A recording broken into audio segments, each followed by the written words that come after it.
Opa, tudo bem? Eu sou o Luiz Camargo e seja muito bem-vindo. Você já deve ter visto algum filme americano de julgamento. Eu, particularmente, gosto bastante. O confronto acalorado entre advogado e promotor é uma receita infalível de sucesso em qualquer roteiro de Hollywood. E por causa da popularidade desses filmes, todo mundo tem uma noção muito clara do papel de cada um no tribunal: o juiz, o advogado e o promotor. Você jamais verá um juiz fazendo discursos exaltados sobre o caso, demonstrando de que lado está ou apresentando provas contra o réu que ele está julgando, pois isso é papel do promotor. Em qualquer julgamento, o juiz deve ter uma postura neutra e passiva, apenas analisando as provas apresentadas. E mesmo assim, todas as provas usadas pelo promotor já passaram pelo crivo da defesa. Isso seria o devido processo legal. Mas no regime que tomou o nosso país de assalto, o juiz é também a vítima e, por isso, assume um lado bem definido no julgamento. Além disso, atua como investigador, promotor e julgador, tudo junto e ao mesmo tempo. Na última quarta-feira, durante o julgamento que tornou Bolsonaro réu, Alexandre de Moraes apresentou um vídeo sobre o 8 de janeiro que sequer estava nos autos, ou seja, não havia sido previamente analisado pela defesa de Bolsonaro e dos demais acusados. Com imagens editadas e selecionadas por ele mesmo, o objetivo era reforçar suas próprias alegações como promotor do caso, para depois, como juiz do caso, dar o veredito que já estava decidido. Servidores, nossos policiais feridos gravemente. É um absurdo pessoas dizerem que não houve violência, não houve agressão, consequentemente não houve materialidade. Então eu peço, por favor, para que se coloque o vídeo de comprovação da materialidade dos delitos.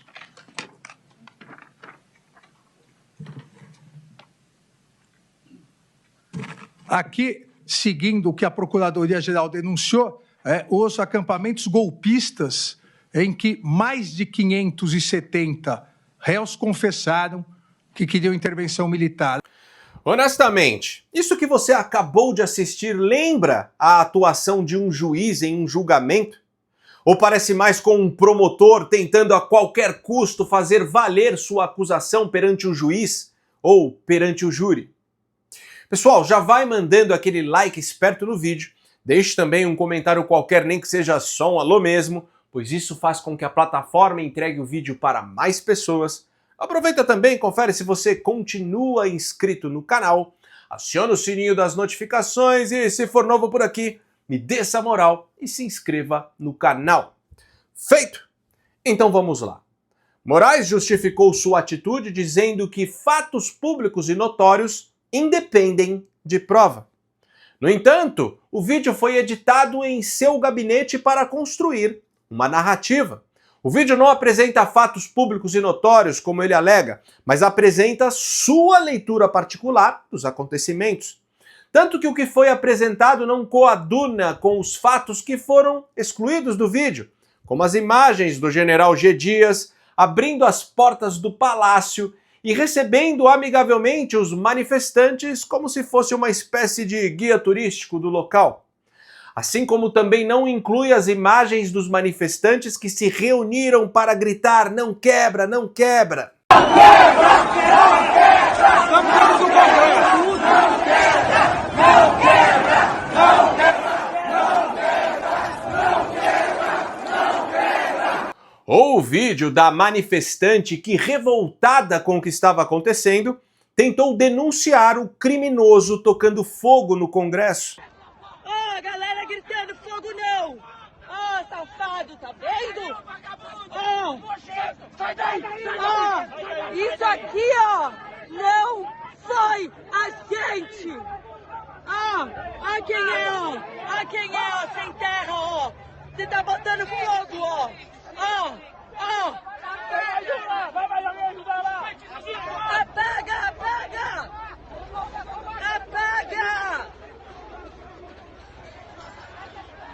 Só para deixar bem registrado isso, porque dentro da nossa manifestação a gente teve pessoas que começaram a causar no bagulho.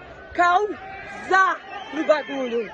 Entendeu? A gente chegou, ficou e a galera começou a causar. E a gente tá lutando contra o próprio povo que tá aqui. Que são esquerdistas, ó. Apaga, ó. A galera tá ligando, tá falando apaga, tá vendo? É isso. Não foi a gente. Ou mesmo as imagens dos supostos infiltrados. Olha lá, ó. Esse cara é infiltrado, esse cara. Ele não é.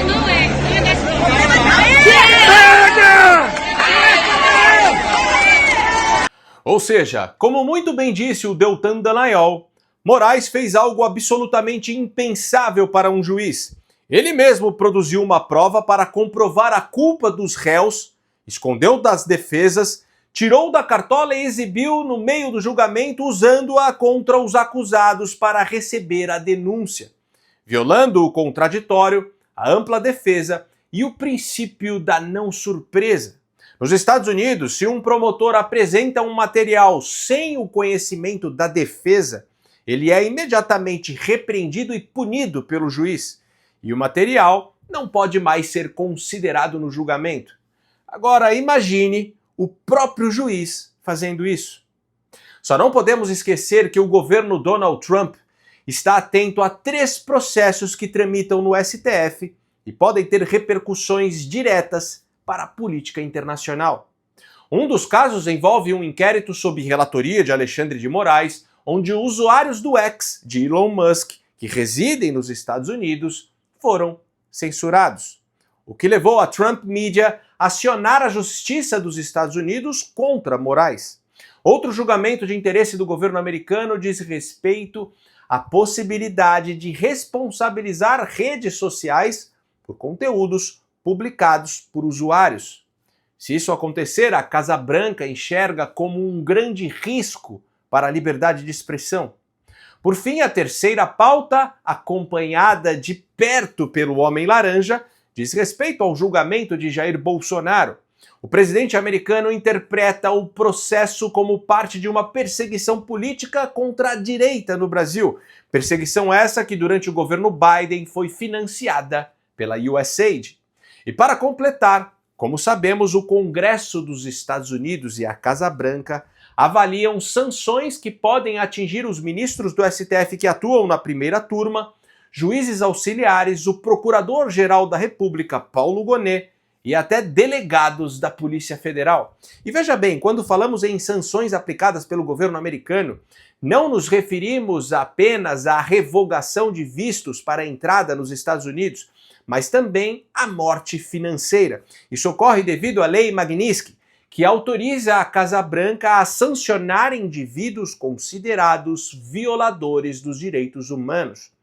Os punidos podem ter seus bens congelados, contas bancárias bloqueadas e serem excluídos do sistema financeiro, não apenas nos Estados Unidos, mas globalmente. Isso porque os bancos que mantiverem vínculos com essas pessoas também podem ser sancionados, ampliando ainda mais o alcance das restrições. O que temos que entender é que a história tem sido implacável ao demonstrar que todo ditador, por mais poderoso que pareça, está fadado a um fim terrível. O autoritarismo pode se sustentar por um tempo, mas nunca de forma permanente. O destino dos tiranos é quase sempre marcado por traições, revoltas e quedas abruptas, mostrando que o poder absoluto não é apenas insustentável, mas também destrutivo para aqueles que o exercem. Como eu não canso de repetir, Moraes tem plena ciência de que foi longe demais e que está chegando o dia em que pagará pelos seus crimes. Sendo assim, ele não vai recuar, pelo contrário, vai tentar causar o maior estrago possível no tempo que lhe resta. Ou seja, o ministro da cabeça de ovo está apenas colocando em prática a máxima de Sun Tzu: quando estiver fraco, finja que está forte. Mas enfim, toda ditadura precisa de um evento catalisador. O ex-presidiário precisava de um estopim que desviasse a atenção do povo diante da ilegitimidade de seu governo e que, além disso, justificasse a restrição da liberdade de expressão e a perseguição a toda e qualquer oposição. Na Alemanha de Hitler foi o incêndio do Reichstag. No Brasil do Lula e do Xandão foi o quebra-quebra no 8 de janeiro. Preste atenção nesse vídeo que publiquei no meu Instagram em 2023, após as invasões.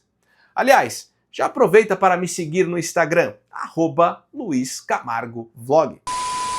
E nunca vocês leram alguma notícia de algum partido de esquerda, de algum movimento de esquerda, invadisse o Congresso Nacional, a Suprema Corte e o Palácio do Planalto. Não tem precedente na história do nosso país. Em 2017, um protesto contra o então presidente Michel Temer terminou em vandalismo. Militantes do MST e dos partidos PT, PSOL e PSTU, devidamente encapuzados, promoveram um verdadeiro quebra-quebra. Eles destruíram persianas e vidraças de pelo menos 5 ministérios, entre eles o da Integração Nacional, do Trabalho e da Agricultura. Este último foi ainda pior. Observe estas imagens. Estes dois homens estão colocando fogo no Ministério da Agricultura. Nesta outra imagem, um homem encapuzado tenta destruir os aparelhos de ar-condicionado. Os manifestantes também fizeram barricadas com o que encontraram dentro dos prédios. Documentos e cadeiras foram para o fogo. A polícia militar tentou dissuadir os vândalos com bala de borracha e bomba de efeito moral. Segundo os organizadores, as manifestações reuniram em torno de 30 mil pessoas. Alguns manifestantes foram detidos no local, mas logo foram soltos. Em 2016, em um protesto organizado pelo PT, CUT e MTST contra a PEC do teto de gastos, os manifestantes depredaram o prédio da Fiesp em São Paulo. O grupo atacou a Fiesp durante um protesto contra a PEC do teto de gastos públicos, realizado na Avenida Paulista. O ato começou pacífico e pedia também a saída do presidente Michel Temer. O tumulto começou por volta das 7h30 da noite, quando parte do grupo tentou invadir o prédio. Os manifestantes lançaram rojões e fogos de artifício e também promoveram o quebra-quebra. Os seguranças da Fiesp tentaram conter os vândalos. Em entrevista, Boulos apoiou a depredação. O povo tem uma indignação guardada. E vou dizer para você, algumas vidraças quebradas na Fiesp não são nada perto da quebra e do dano que a Fiesp causa ao povo brasileiro diariamente com as suas políticas. Claro que não aconteceu nada contra o líder do MTST. Ele sequer foi investigado. A responsabilização dos danos foi apurada pela polícia judiciária, mas nenhum dos organizadores do tumulto arcaram com o prejuízo. E durante a manifestação, apenas 2 pessoas foram detidas e encaminhadas para uma delegacia da região. Uma por ter atacado um policial e outra porque estava com artefatos explosivos. No entanto, logo foram soltas. Em 2006, centenas de petistas invadiram o Congresso de forma violenta. Na ocasião, os manifestantes deixaram dezenas de pessoas feridas, algumas em estado grave. Não sei como, mas até tombaram um carro lá dentro. Uma imagem que na época ficou na capa de diversos veículos de imprensa. Durante o tumulto, os manifestantes mais violentos foram detidos, mas quase todos foram soltos em 48 horas. Os líderes da invasão deixaram a cadeia um mês após o episódio.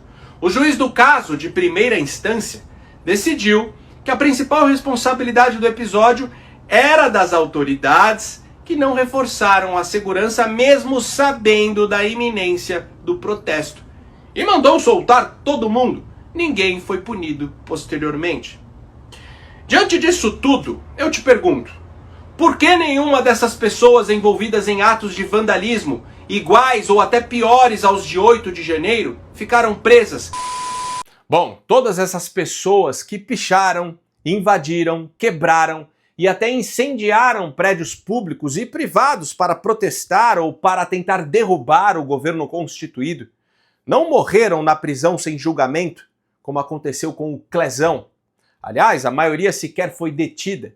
E claro, nenhuma dessas pessoas foram julgadas e condenadas a cumprir pena em regime fechado.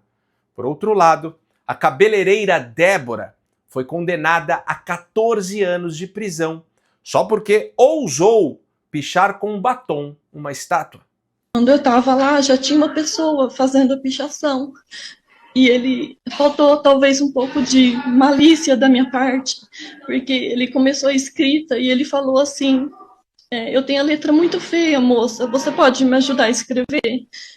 E aí eu continuei fazendo a escrita da frase dita pelo ministro Barroso, e eu, de fato, não sabia, eu não adentrei em nenhum dos prédios da STF, nem do Congresso, nem da Casa do Planalto, em nenhum dos lugares, eu só fiquei naquela praça. Eu estava tirando fotos, porque eu nunca tinha ido a Brasília, e eu achei os prédios, de fato, muito bonitos, e foi por isso que eu estava lá tirando fotos, e apareceu esse indivíduo que eu nunca vi na vida, e falando isso para mim, e eu caí nessas falas dele, mas eu nunca fiz nada de ilícito na minha vida. Para o psicopata que se assenta na mais alta corte do país, toda essa crueldade contra brasileiros inocentes é válida para sustentar a narrativa de um golpe que não foi dado, de um golpe orquestrado pelo ex-presidente que já havia passado o poder para o seu sucessor e que nem no Brasil estava.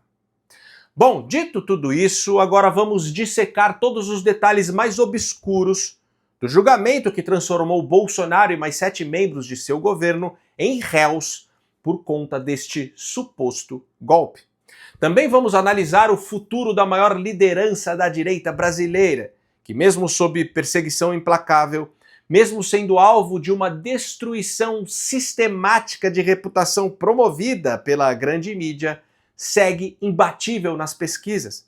Segundo os últimos levantamentos, Bolsonaro venceria Lula no segundo turno com mais de 10 pontos percentuais de vantagem. Mas antes, eu queria de coração agradecer a todos os seguidores que patrocinam este canal através do Apoia-se e do Pix.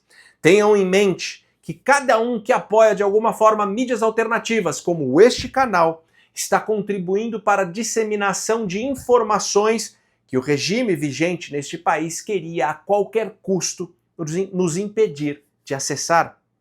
Bom, para quem não sabe, em 2022, justamente o ano das eleições, após Alexandre de Moraes se reunir com representantes das principais plataformas de redes sociais, este canal e muitos outros, como a Jovem Pan e a Revista Oeste, foram sumariamente desmonetizados. Honestamente, eu não sei se essas desmonetizações possuem realmente uma ligação direta com essa reunião com Moraes, mesmo porque na época, sem muitas explicações, recebi apenas um e-mail da plataforma alegando que a desmonetização ocorreu porque promovo conteúdo nocivo. O fato é que desde então, mesmo sem ganhar um centavo da plataforma, eu não parei de fazer conteúdo. Espero que um dia a monetização deste canal possa voltar, assim como voltou a da Jovem Pan e da Revista Oeste. Mas enquanto isso não acontecer, este nosso meio de comunicação aqui depende de você para continuar existindo. Sendo assim, se você acha meu trabalho importante, se você gostaria de mais conteúdo semanal aqui, considere ajudar a manter esse canal em plena atividade, se tornando um patrocinador. Você pode fazer isso de duas maneiras, contribuindo com qualquer valor, através do nosso Apoia-se, o link está aqui na descrição do vídeo, e também fixado no primeiro comentário, ou você pode contribuir através do Pix. Minha chave Pix é o e-mail luiscamargopix@yahoo.com. Luiz Camargo Pix tudo junto, luisconz@yahoo.com. É só .com, não tem BR. Se desejar, dê um pause aí no vídeo para fazer a sua contribuição, que eu ficarei imensamente grato. Afinal, agora eu só posso contar com você.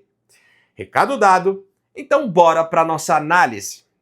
Para surpresa de 0 pessoas, A primeira turma do STF, formada pelo ex-advogado do Lula, Cristiano Zanin, e pelos ministros Alexandre de Moraes, Carmen Lúcia, Luiz Fux e o comunista Flávio Dino, por unanimidade, acataram a denúncia do PGR Paulo Gonet. A turma, por unanimidade, recebeu a denúncia oferecida pela Procuradoria-Geral da República em face de Alexandre Rodrigues Ramagem, Almir Garnier Santos, Anderson Gustavo Torres, Augusto Heleno Ribeiro Pereira, Jair Messias Bolsonaro, Mauro César Barbosa Cid, Paulo Sérgio Nogueira de Oliveira e Walter Souza Braga Neto, nos termos do voto do relator. Na terça-feira, primeiro dia de julgamento, Bolsonaro fez questão de estar presente na sessão e sentou na primeira fila, ficando cara a cara com Alexandre de Moraes. Já no segundo dia, o ex-presidente preferiu não comparecer. Estou muito feliz com vocês aqui. Obrigado pela oportunidade. Vivemos um momento ainda de intranquilidade no Brasil, por causa especial da criatividade de alguns. Ontem eu fui ao Supremo, a decisão foi na última hora, vocês surpreenderam. Hoje resolvi não ir. Motivo? Obviamente eu sabia o que ia acontecer. Sim, ele já sabia o que ia acontecer. Na segunda-feira, antes do julgamento, a imprensa soltou a seguinte manchete, abre aspas, Bolsonaro não será anistiado, garantem ministros do STF, fecha aspas. Ou seja, os ministros já estavam garantindo que Bolsonaro será condenado antes mesmo de ser julgado, o que torna o seu julgamento uma grande farsa. É óbvio que tudo já está devidamente planejado. O que aconteceu terça e quarta-feira foi só uma das etapas da farsa que visa colocar atrás das grades a maior liderança da direita do país. Não é por menos que Zanin, logo na abertura da sessão, em um suposto ato falho, declarou qual seria o resultado daquele julgamento. A turma, por unanimidade, resolveu questão de ordem suscitada pelo Dr. Celso Sanches Vilardi, advogado do denunciado Jair Messias Bolsonaro, no sentido de indeferir que o colaborador Mauro César Cid se manifeste antes dos demais réus. Se manifeste antes dos demais réus. Os demais réus. Denunciados, desculpa. Neste momento processual. Eles não precisam seguir nenhum rito legal para mandar Bolsonaro para as masmorras do Xandão. E só não decretaram sua prisão preventiva até agora porque sabem que com a popularidade que Bolsonaro possui, o país entraria em convulsão social, o que apenas fortaleceria ainda mais o bolsonarismo. Então é necessário preparar psicologicamente a população. E quem fez essa constatação foi o próprio braço de comunicação do regime, a Globo.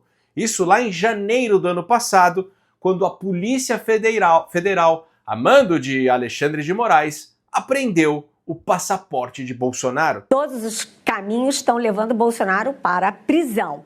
E aí você tem o quê? A polícia só apreende o passaporte, primeiro, porque o Bolsonaro pode fugir do país. Segundo, por que a polícia não quer que ele fuja? Porque a polícia trabalha com a hipótese da prisão. Né? Agora, atenção, né? Hoje eu conversei com as fontes também da área jurídica, né? E tem o seguinte, não está prevista prisão preventiva nem prisão temporária de Jair Bolsonaro, como foi, por exemplo, com o ex-ministro da Justiça, o Anderson Torres, nem em relação ao tenente-coronel da Ativa, Mauro Cid. No caso do Bolsonaro, a expectativa é de que cumpram-se todos os trâmites, toda a investigação, colham-se todas as provas e depois de denúncia, julgamento e condenação, aí sim, Bolsonaro preso. Mas por que isso? Há todo um cuidado para não deixar nenhum fiapo de dúvida sobre as provas, nenhum fiapo campo de dúvidas sobre a aliação da Justiça e do Alexandre de Moraes particularmente. E terceiro, Marcelo, para que a sociedade brasileira vá digerindo a ideia de que o Bolsonaro precisa ser preso. Por quê? Porque o Bolsonaro, apesar de tudo isso, ele é popular. E ele perdeu a eleição de 2022 por uma diferença muito pequena. Então, toda essa cronologia tem o fator policial, o fator jurídico e o fator político para que a sociedade entenda, compreenda e assimile a ideia da prisão do Bolsonaro. Tudo caminha para isso. Mas enfim, no julgamento, a sustentação oral do advogado do Bolsonaro foi impecável. Dos seus 15 minutos de fala, quero expor aqui 2 trechos que considero mais importantes. No primeiro, o advogado aponta quando tudo começou e expõe o conceito de pesca probatória, prática comum em qualquer ditadura para perseguir opositores políticos, onde autoridades vasculham indiscriminadamente a vida de cidadãos para encontrar algum crime. Uma abordagem que viola garantias fundamentais, transforma qualquer pessoa em suspeita e enfraquece o princípio da legalidade. Eu inicio a minha sustentação dizendo que o presidente Jair Bolsonaro foi o presidente mais investigado da história do país. Uma investigação que perdurou por anos, que começa com o objetivo de investigar uma live de 4 de agosto de 2021, em que se autoriza a quebra de uma nuvem do seu ajudante de ordens, Coronel Cid, que hoje é delator, que perdura por meses essa investigação da quebra, com vários objetos diferentes. Num primeiro momento, verificava-se a live, numa investigação determinada pelo TSE. No segundo momento, investigava-se o cartão corporativo, os gastos do presidente e da então primeira-dama. Depois investigou-se até uma questão de emendas, para se chegar numa questão de vacinas. Portanto, não havia um objeto específico. E por que eu estou tratando disso, senhor presidente? Porque o inquérito das vacinas é a gênese de todo este caso, onde ocorreu a prisão e depois a colaboração do Coronel Cid. E o que se achou, senhor presidente, depois de tudo isso? Que foram determinadas buscas e apreensões, foi feita a quebra de nuvens, o presidente foi investigado, buscas e apreensões. O que se achou com o presidente? Absolutamente nada. No segundo trecho, o advogado demonstra como não faz o menor sentido Bolsonaro ter planejado um golpe durante seu mandato, sendo que a transição de seu governo em 2022 ocorreu na mais perfeita normalidade. Então, senhores ministros, para terminar, eu quero dizer o seguinte. Eu entendo a gravidade de tudo o que aconteceu no 8 de janeiro. Mas não é possível que se queira imputar a responsabilidade ao presidente da República, o colocando como líder de uma organização criminosa, quando ele não participou dessa questão do 8 de janeiro. Pelo contrário, ele a repudiou. E mais do que isso, ministros, nesse tempo que não é possível discutir a questão aprofundada de provas, é importante dizer, senhor presidente, que enquanto a Polícia Federal fala possivelmente, enquanto a denúncia traz conjecturas, como a impressão de um documento no Palácio que teria tido conhecimento dele, o fato concreto é que o acusado de liderar uma organização criminosa para dar golpes socorreu o ministro da Defesa, nomeado pelo presidente Lula, porque o comando militar não o atendia. Foi o presidente que determinou a transição. Foi o presidente que determinou que eles atendessem o ministro da Defesa que assumiu em 1º de janeiro. Portanto, encerrando, ministro, não é possível que se queira dizer que é compatível com uma tentativa de golpe com o uso do comando militar quando o presidente da República autoriza a transmissão do poderio limitar. Não existem provas, sequer indícios de uma tentativa concreta de golpe, assim como não existe qualquer fala ou mensagem do ex-presidente endossando um golpe. A transição do governo Bolsonaro para o governo Lula ocorreu normalmente. A equipe de transição não encontrou nenhuma dificuldade e todos os trâmites foram devidamente cumpridos. As Forças Armadas também não fizeram nenhum movimento que indicasse uma intervenção militar. Inclusive, no dia 28 de dezembro de 2022, Bolsonaro nomeou para comandante do Exército o general escolhido por Lula. 2 dias depois, ele nomeou para os comandos da Marinha e da Aeronáutica também os 2 nomes que haviam sido escolhidos por Lula. Inclusive, tem vídeo do Bolsonaro em reunião ministerial às vésperas das eleições, onde ele demove qualquer possibilidade de golpe. Nós vamos esperar chegar 23 a 24 para porque não tiver providência pela tarde, e não é providência de força, não. Não é gatilho, Paulo Sérgio, ou botar a tropa na rua, tocar fogo, não é isso. Após o resultado do segundo turno, Bolsonaro, em seu pronunciamento oficial à imprensa, reconheceu a vitória de Lula e condenou qualquer manifestação violenta. Quero começar agradecendo os 58 milhões de brasileiros que votaram em mim no último dia 30 de outubro.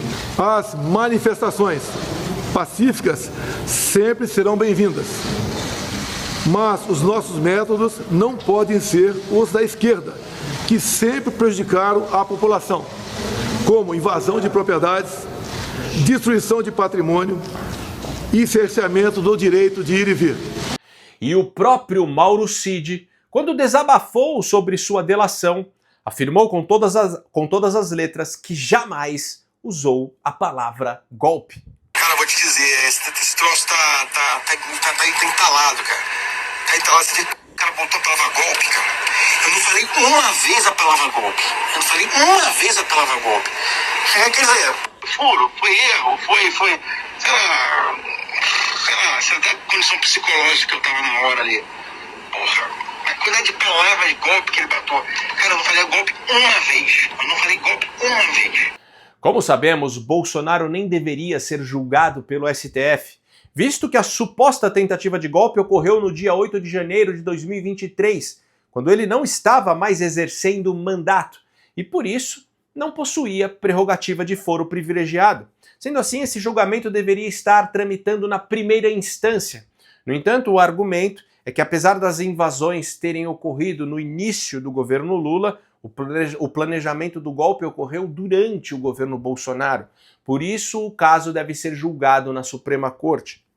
Só que o Lula foi julgado na primeira instância por crimes que ocorreram durante seu governo, e assim pôde recorrer à segunda instância, depois à terceira, e mesmo sendo condenado nas 3, foi descondenado pelo STF, justamente porque Fachin entendeu que Lula não deveria ser julgado pela vara de Curitiba, e sim em Brasília. E como se não bastasse, depois a Suprema Corte considerou Sérgio Moro um juiz parcial. Agora, se Moro foi parcial, o que podemos dizer da parcialidade de Alexandre de Moraes, que no processo contra Bolsonaro atua como vítima, investigador, promotor e juiz?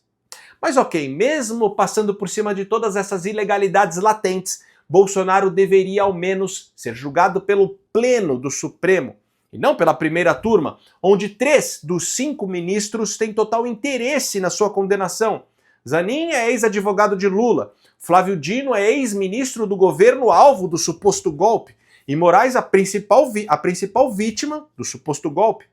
Da primeira turma, apenas Luiz Fux e Carmen Lúcia poderiam julgar Bolsonaro com uma certa isenção. Tanto que o Fux, que por sinal é o único juiz de carreira da corte, divergiu de Moraes e votou para que o caso fosse julgado no plenário. Em primeiro lugar, essa matéria não é tão pacífica assim. Essa matéria já foi mudada e remudada e voltou-se à tese originária várias vezes. Primeiro, no meu modo de ver, se essa matéria fosse tão pacífica, depois da mudança do regimento, dias atrás, desse mês, 11 de março de 2021, eu votei na companhia de outros colegas e fiquei vencido. Por quê? Ou nós estamos julgando pessoas que não exercem mais função pública e não têm foro de prerrogativa no Supremo, ou nós estamos julgando pessoas que têm essa prerrogativa e o local correto seria, efetivamente, o plenário do Supremo Tribunal Federal. Mas não para por aí. Fux também foi na linha oposta de Moraes ao demonstrar ter ressalvas em relação à delação premiada de Mauro Cid. Há uma regra de superdireito de quem participa do processo deve fazê-lo com boa fé. E delação premiada é algo muito sério. Tanto que nós temos jurisprudência no sentido que não podemos nem admitir a denúncia só com base na colaboração premiada. 9 delações representam nenhuma delação. Ou, então, o enquadramento no parágrafo 17 do artigo 4, que diz assim: o acordo homologado poderá ser rescindido em caso de omissão dolosa sobre fatos objeto da colaboração. E eu não tenho a menor dúvida que houve omissão. Tanto houve omissão que foram feitas 9 delações. Bom, como sabemos, o Moraes não precisa seguir nenhum rito legal para prender Bolsonaro. No Brasil não existe mais o devido processo legal. No entanto, o ministro sabe que se prender o presidente mais popular que este país já teve, o bolsonarismo se tornará uma força avassaladora. E se Bolsonaro não for preso, o cenário também é claro. Já está costurada no Congresso a mudança na lei da ficha limpa, o que tornará o ex-presidente elegível novamente. Como vimos no início do vídeo, segundo o levantamento da Futura Inteligência, divulgado nesta quarta-feira, em um segundo turno, Bolsonaro venceria Lula por mais de 10 pontos percentuais de vantagem. E pasmem, a ex-primeira-dama Michele também venceria o petista praticamente com a mesma diferença. O que significa que em 2026, mesmo sem Bolsonaro na disputa, vencerá tranquilamente o candidato indicado por Bolsonaro, seja Tarcísio, Michele ou qualquer outro nome. Sendo assim, com Bolsonaro preso, vence o bolsonarismo, e com Bolsonaro livre, vence o próprio Bolsonaro. Quanto a Alexandre de Moraes, com a pressão internacional e as sanções promovidas pela Casa Branca, o próprio sistema não hesitará em entregar para os Yankees a sua cabeça de ovo em uma bandeja.